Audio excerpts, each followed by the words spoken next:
Bienvenue dans Broadcast Express, un podcast modulaire qui parle technique sans prise de tête. 2 minutes max pas plus, top! 2 tiers de pouce, super 35 mm, full frame, c'est pas une guerre de pouces, mais une question de choix artistique et logistique.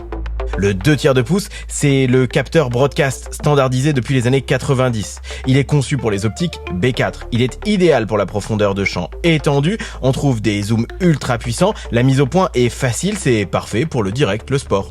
Mon casque me fait dire que nous sommes à l'antenne. Voilà, alors bonsoir, nous sommes à nouveau à Virchenkaden pour donc ce critérium interrégional des trophées d'athlétisme. Le Super 35 mm, lui, vient du cinéma argentique. Il donne plus de surface, donc une meilleure sensibilité. Il donne moins de profondeur de champ, on a plus de flou d'arrière-plan, les optiques sont plus lourdes et les focales plus contraignantes.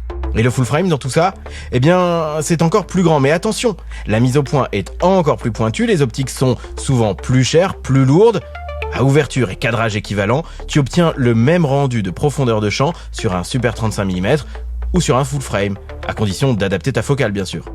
Si tu veux le même cadrage en full frame, tu utiliseras une focale de 50 mm. En Super 35 mm, tu prendras une 35 mm. Ça tombe bien, c'est exactement le rapport de crop factor. Le full frame, c'est marketing, mais avec des cas d'usage pour la fiction ou la pub. Captain Bigler. Bonjour mes amis, voici comment je fais mes bâtonnets, les fameux bâtonnets du Captain Bigler. Pour la majorité des usages broadcast, le 2 tiers de pouce ou le Super 35 mm te suffiront amplement.